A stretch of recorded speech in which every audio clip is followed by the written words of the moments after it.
So tonight we have three panelists with us. Everyone is experienced GraphQL user, let's say. So we have Patryk Zawadzki from Saleor Commerce. Hello. Welcome. We also have Johannes Schickling from Prisma, founder of Prisma. Hi, Johanness. Can we have Johannes on screen? Can you hear us? Seems yes. Can we hear you, actually? I can hear you. I'm not sure whether you can hear me. Yes, we hear you. All right. Okay, third time. Hello, everyone. And we also have Michael Steib, who is member of the technical steering committee, which makes him a GraphQL core contributor. So welcome, Michael. Hi, everyone. So I wanted to start with the question that we asked Lee, is GraphQL a trap? And from here to discuss, what do you guys think about like common misconceptions that people have about GraphQL? Lee said that, in his opinion, this is like a thin layer just on the top of rest of the services, and some people expect a lot more from GraphQL. So what is your view on that? Maybe we can start with Johannes. All right. Yeah, happy to throw the first stone here. So I think GraphQL is sometimes, or was historically, I think sometimes overused for more situations than it's actually a great fit for. And so I think this has led to some counter reactions where people now have an opinion about GraphQL for use cases was never a great fit for in the first place, and then maybe drew the wrong conclusions. So I think it always matters, as always in engineering, it matters about your use case, your situation, and then you need to pick the right tool for the job. And I think there's a few situations where GraphQL is an excellent tool for the job.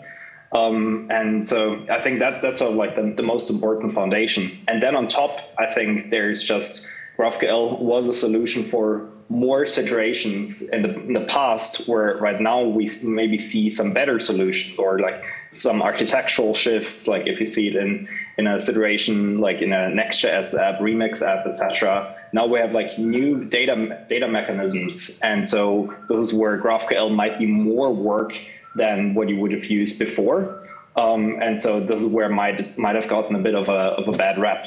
But I think it really depends. I think it's actually an opportunity to let people use GraphQL for the use cases where it's actually good at.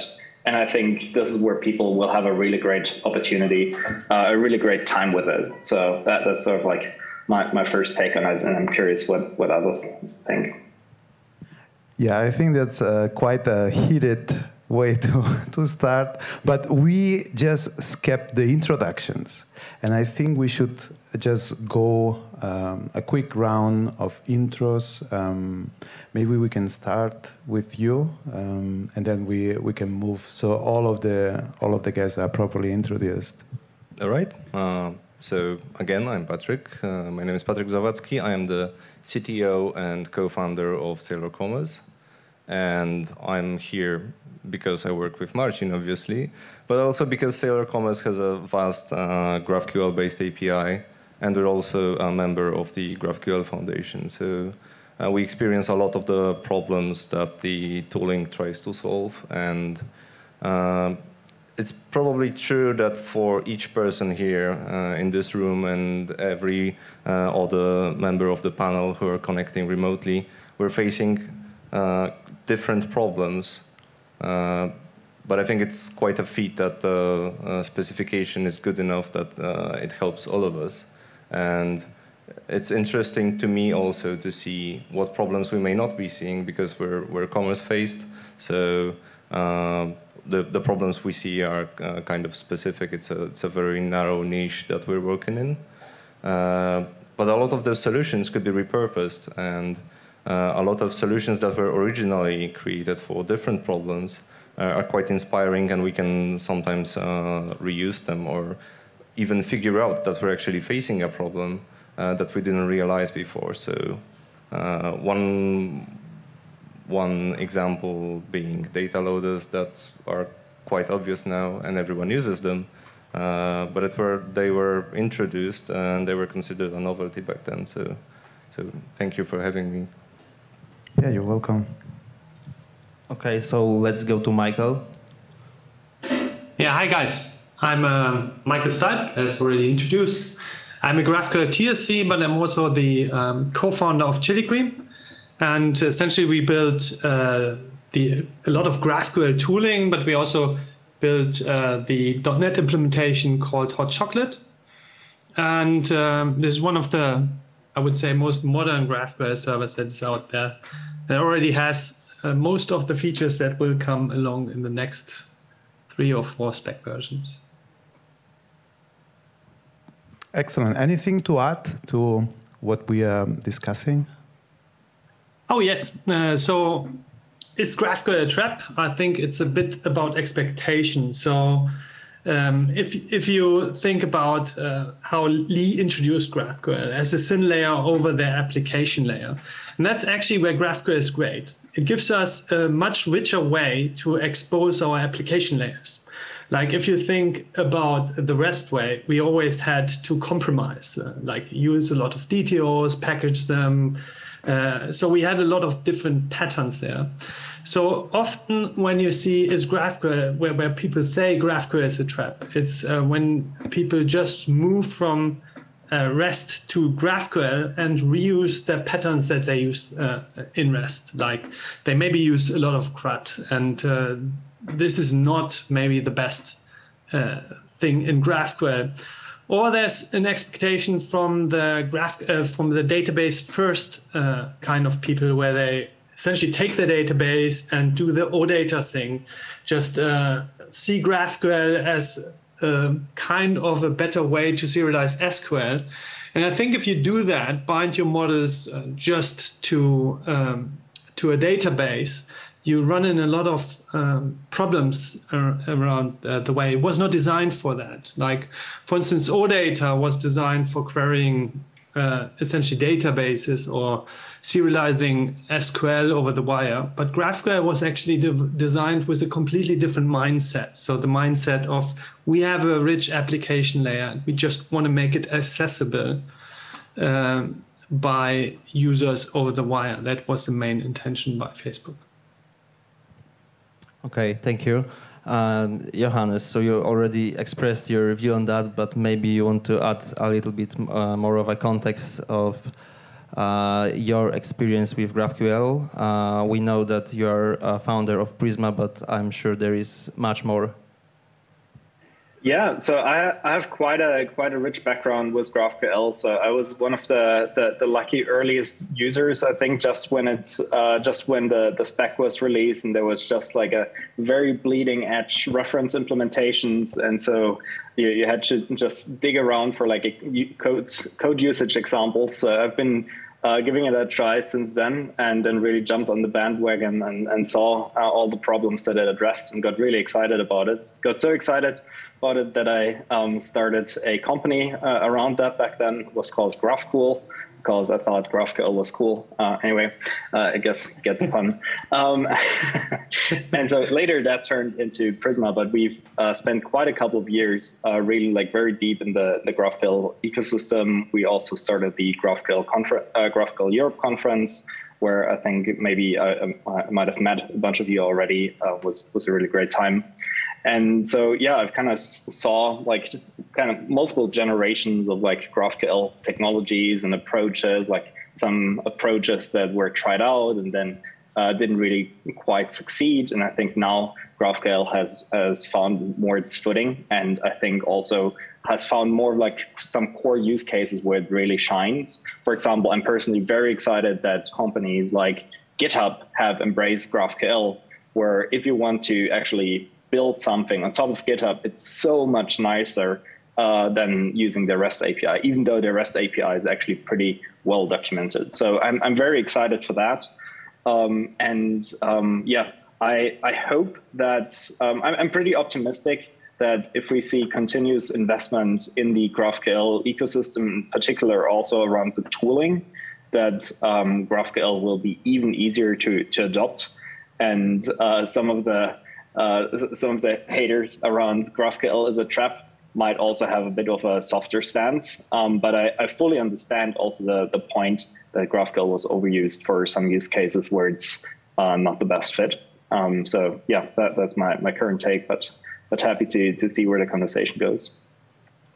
Okay, we are actually discussing tomorrow morning with Gerard what's the current phase or status of GraphQL, and there is actually this chart. Maybe we can have it on screen, which shows different phases of basically a lot of different things. And I remember that a few years ago, 2019 or 18, we saw this hype for GraphQL. Everybody was talking about this. Everyone wanted to use it everywhere, basically. But after those few years, I think we are already a bit farther. So people are still using it. We saw that many companies like Airbnb, PayPal, Shopify, and many, many more are actually in the GraphQL Foundation. So they invested a lot of time and money into it. But I think we are over this hype phase, and I wanted to ask you, what's your view on that? Where are we with GraphQL? Is it considered stable now, or are we going to, change anything in the future in this technology? Is it safe to use it now and invest time and money into this? So maybe let's start with Patryk. Yeah, so since I'm the CTO of a company that's based around GraphQL, I think my answer is going to be obvious. So I think, yeah, it is worth spending time, it's worth spending money. It's solved a lot of problems for us. And to maybe first refer to the previous question, I think GraphQL is often misrepresented as being either the library or the HTTP stack, but neither is part of the specification. So GraphQL is actually a way to turn a string into a data structure. It's not even JSON at output. So the HTTP bindings of GraphQL, they are a specification that's separate from the core. Relay is not GraphQL. Apollo client is not GraphQL. Apollo server is not GraphQL. So I cannot speak to all of those technologies, whether all of them are excellent, whether it's equally good to spend your time using Apollo server or GraphQL Yoga. That may not be true, but the technology itself is sound. It's proven. We've been using it for years now. You know best because you were the first one to implement a GraphQL server in Saleor, But again, if you consider GraphQL as the technology of turning a query that may originate from outside your company and turning it into a response that enabled someone to do something useful, that it's an amazing technology. So yes, my answer is yes. Okay, thank you, Patryk. Michael, what do you think? Where do you see the GraphQL roadmap going, and what's the status of the technology? So the technology, so there are two things. We talked about adoption peaks, right? In the early phase, we had a lot of hip internet companies taking on the technology, and that is the hype phase. But now we have actually companies like IBM, like Microsoft joining the GraphQL Foundation, like the enterprise companies. And if you look at them, Microsoft built Microsoft Teams on top of GraphQL, and also their Office products are now built on top of GraphQL. So it's not only the hip internet companies like Airbnb using that, it's now the enterprise companies. Also, I read an article that a couple of teams at SAP are using GraphQL now. So you can see it's going into the enterprise sector, and that means GraphQL is getting more mature. If we're talking about roadmap, it seems so that GraphQL didn't iterate so much, but it's actually not true. If you think about it in the perspective of Facebook, so there was not the big bang where there was GraphQL and it was a major shift. Actually, it was a lot of iterative changes that they did. So the first change that Nick Schrock did was essentially allowing projections on their ENS API. And then they iterated on that. And it was just felt by the community when they released in 2016 GraphQL to the open source, or in 2015 announced it essentially. So it felt like a tectonic shift, but it actually wasn't. It was a couple of iterative changes. And I think GraphQL still progresses in that way. We have a lot of iterative changes. Like we have a couple of good changes in the last spec release, like that we can now chain directives. We have repeatable directives. And we also have other things. If I look in what is in the pipeline for the GraphQL spec, it's huge. Like we have the one-off input type that is coming for input polymorphism. Then there is stream and defer coming. And I think that is one of the most exciting features that will come. I mean, Tim said it's just syntactic sugar, but it's not as if you have two requests, because you have everything over a single HTTP post stream. So it has a lot less impact on your network. That's why defer and stream is important. And you can, with that, build completely new use cases. So that is very exciting. But then if we look even further into the future, what we are discussing in the GraphQL working group, we have client-controlled nullability, essentially error boundaries for the user in GraphQL queries.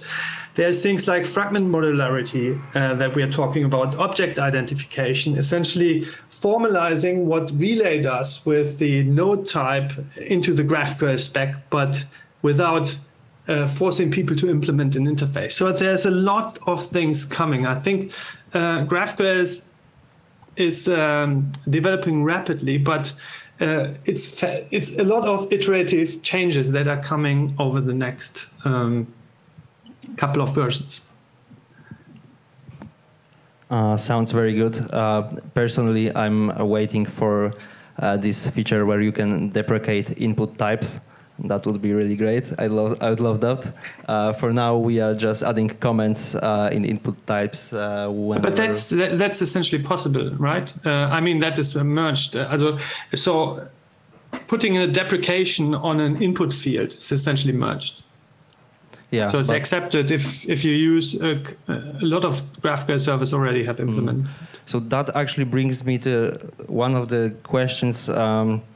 Like I wasn't going to ask originally, but I was wondering if there is a way, or maybe you were discussing a way of unifying, set of features that are supported. Is there a way to actually achieve that? Because, you have so many different frameworks, and you have this one spec and the JS implementation, which is like the reference. But is there actually a way, or, we have the reference implementation, but in order to move features forward, we always demand that there is a non-GraphQL JS implementation that implements these features. That's where often we as Schickling do it for .NET, because if you do it in .NET, it will work in Java as well, because it's very similar. So like from the programming model. So most of the features I talked about, you can use today. So if you pull down the newest hot chocolate version, it will just work. But to enforce that on all the tooling, I think is not realistic. So there will be a couple of implementations that implement very early. And what I can personally see is you don't have to implement like the next spec version. Like if there is a GraphQL 2023 or 2024 version, you don't have to implement the full spec version. You can just implement a couple of these features. Like, for instance, maybe you don't want to have defer and stream. They are totally optional. So you can implement them, but you don't have to implement them to be spec compliant. And that also allows like adoption, like if there is a feature accepted, which goes into the next GraphQL specification, implementers already can pick that, like deprecation on input fields. You can implement that today. Also, you could go for any draft feature and start implementing that. And that's, I wouldn't say that you have to enforce that every feature of every version of GraphQL has to be implemented. Right, so we have another question here on our notes, and we were thinking that if we were to implement or design GraphQL today, what are the ideas that you would put in there?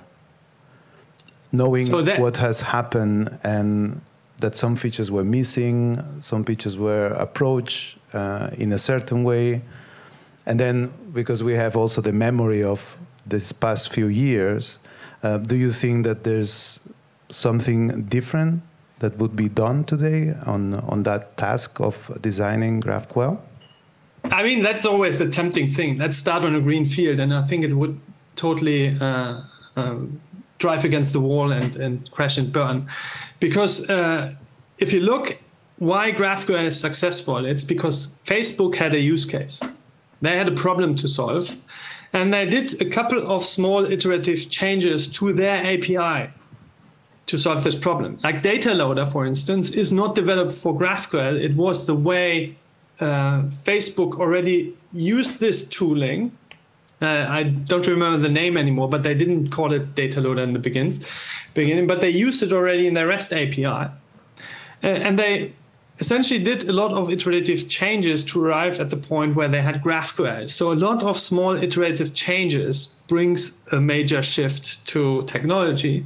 It's not that you have to start on a green field and do these things. They often go, I would say, south. So while there could be things that if GraphQL were done on a green field, we could introduce a better way to have a shared type that is shared between input and output. We could think differently about input polymorphism. But at the same way, you always go over the top with that. Then if you start on a green field, you want to solve so many problems, and then you solve in the end nothing. So I think where we are with GraphQL is exactly where we should be. And I think that these changes that are coming will at one point do the next shift, because the features that are lined up that we are working in the working group on, they will totally change how we can interact with GraphQL. But not in the way that we introduce breaking changes, as I said, in a way that we add small iterative changes over time. Thank you, Michael. Johannes, maybe what's your view on that? If you were, from the perspective of those few years of using GraphQL, would you, change anything or design something differently if we had a chance, to reiterate over this specification now? So I completely agree with Michael that why GraphQL turned out to be so great from the beginning actually is like that Facebook had a real use case, a real need to solve a problem, and they've naturally solved it, and this abstraction emerged out of it. And then rather looking at what it's already there, then it was formalized more, and then it was turned into a spec. And I actually feel the GraphQL spec is almost like a bit of a poster child compared to other technologies that are equally massively adopted, but GraphQL is, has so many nice processes, has a foundation, etc. So I'm pretty impressed with the spec part, the working group, everything, and a lot of that is just also the amazing work that Lee is doing of leading that. That's really his thought child.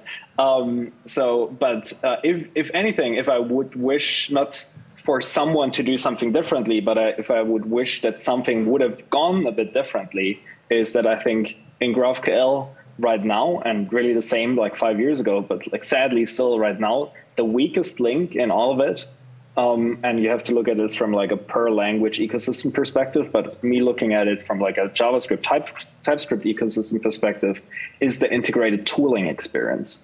And in my opinion, it's not very integrated. It should be much, much, much more integrated.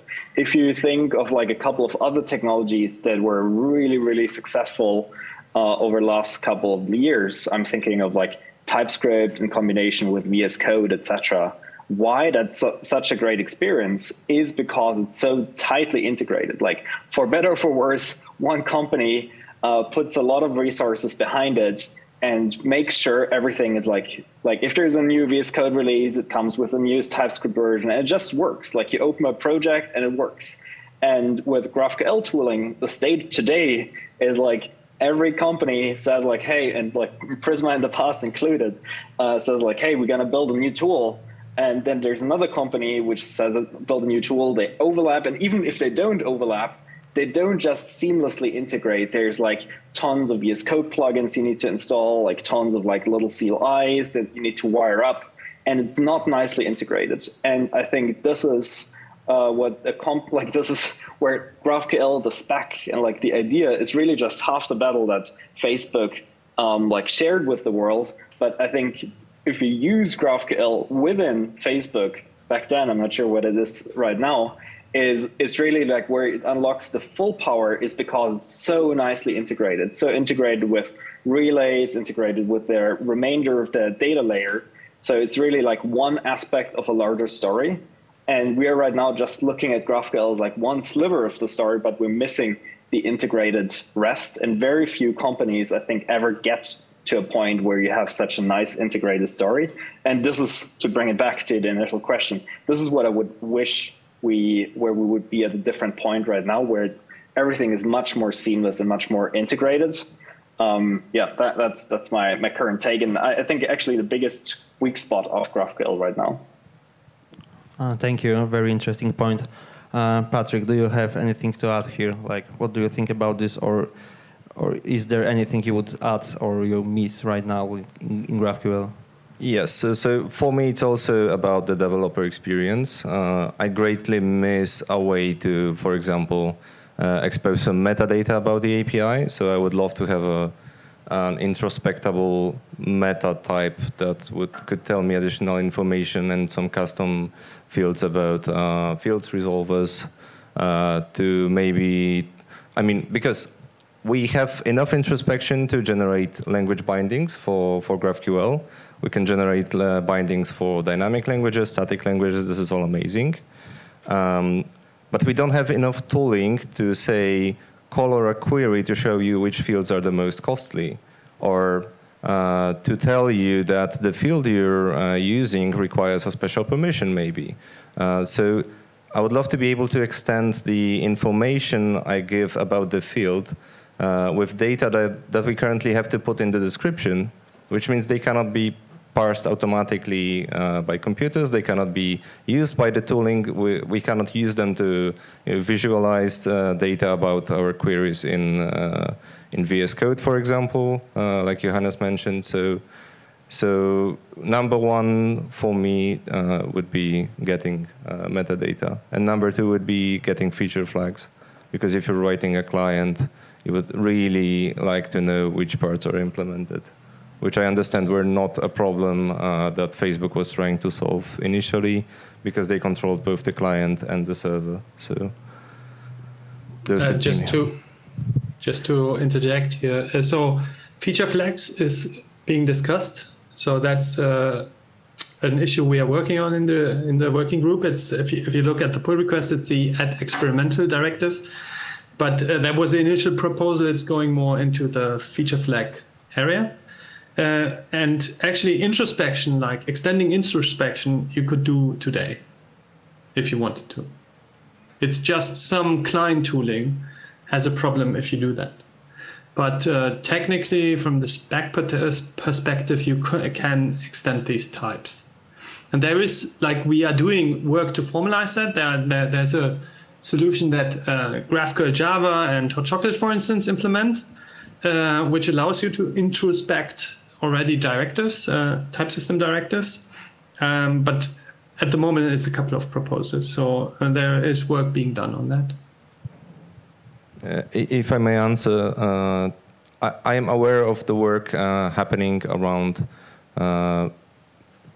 the metadata. That's already actually, there's a draft spec for this, because extending the introspection schema is not enough, because there is no way to represent this in SDL. The standard JSON notion for schemas doesn't convey this information. So so it's a bit more than just implementing new fields in the API. It's a bit like, so the current approach that we did for like in GraphQL Java or Chocolate, that is one of the approaches there, is that we do what you do with default values. So what you do with default values is essentially serialize it into GraphQL SDL for input types. Yeah. Because we have a problem that input types cannot become output types. Like what you have in a directive essentially is an input type, and now you want to have this value as an output type. That's the essential problem there. And what we have done with this applied directive approach is that we do the same like we do for default values. We serialize it into a string, and then you can deserialize it on the client type. But this is not ideal. So there is discussion in the GraphQL work group around an object type, like an input object, that actually can traverse between in and output.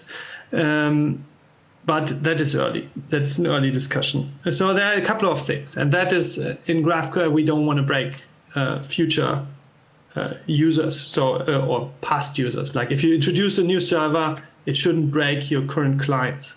That's why it sometimes feels that the working group is dragging their feet on these kinds of features, but it's making sure that what we put into the spec actually works in a way that it's backward compatible. But there's work being done on that, and a lot of discussions being done.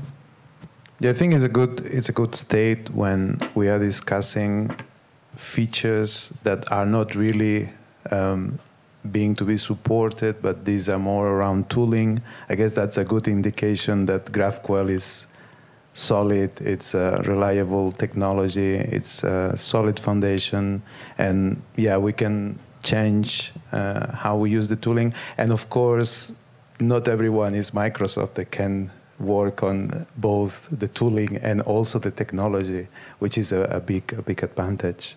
I think we are gonna give you the chance to get into the discussion. So I don't know if you have any questions around what we have been talking, or maybe you have a question to our guests.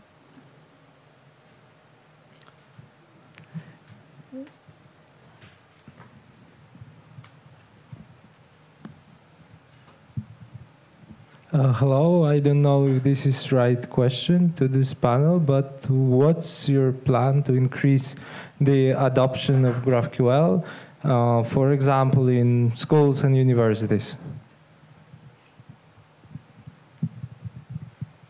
Anyone wants to jump?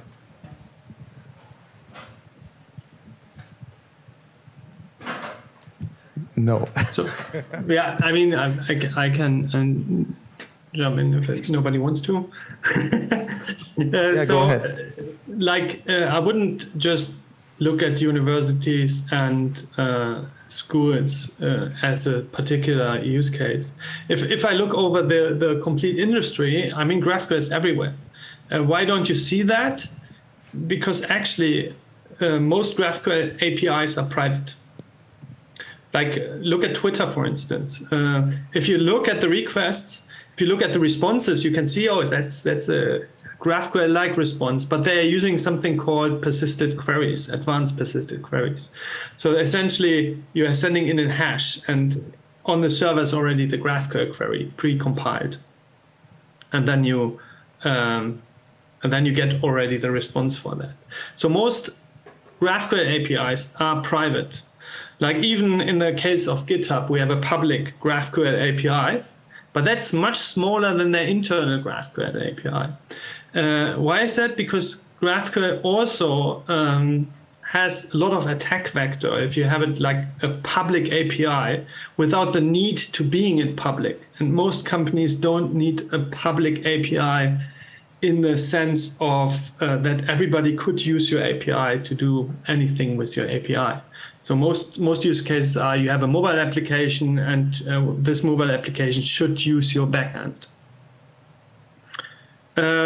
So I think from an adoption standpoint, we are quite good at the moment. It's stable, and a lot of, as I said, enterprise companies are going into GraphQL now.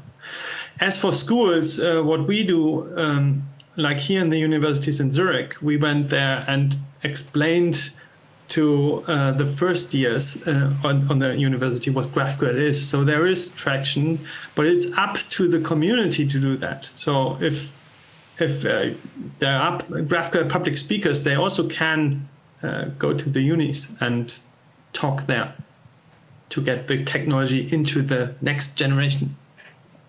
Yeah, I think GraphQL has a pretty nice education set of resources. Most of the documentation that you can find available, not even paid education, is quite brilliant, actually. And I think the people working on this documentation, they have done a pretty good job.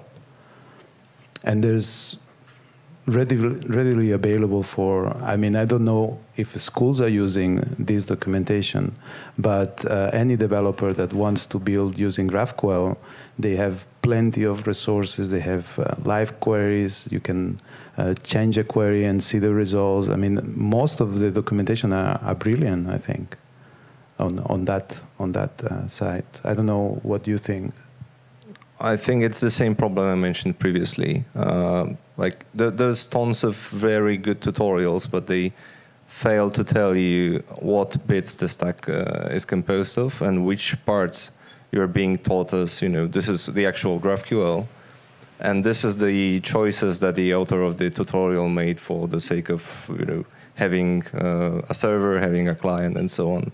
So it's pretty easy to get into GraphQL, but it's pretty hard to get the most out of GraphQL because you have to take the advantage of Relay if you're choosing Relay. You have to take advantage of Apollo's caching if you choose Apollo's for your client. So there is not really one GraphQL that you can learn. It's a ton of different niches that solve different problems. So yeah, I think. Is it even our goal to populate GraphQL as a spec? Like, would we be here if we were only here to discuss the specification itself, not mentioning any libraries, not mentioning any servers, tooling, clever uses of the technology itself? I don't think that's all that interesting. So it would be like a course of RPC or a course of web services. I don't think it's that interesting. What's interesting is solving an actual problem, and for that you need an actual stack. So, but to get back to the original question, I think the problem we may be having is the technology being mistaken for the tools we use to interact with the technology. But I'm not even sure that's an issue, because I don't think GraphQL as a thing in itself is very interesting. Okay, I think we need to stop right here, although the discussion is really interesting and like we could discuss for the next 30 minutes, but we are running out of time, and we've been talking here for 3 hours already. So I'd like to thank you a lot for joining our discussion, Patryk, Johannes, and Michael. It was great having you, so please give it up for our amazing guests.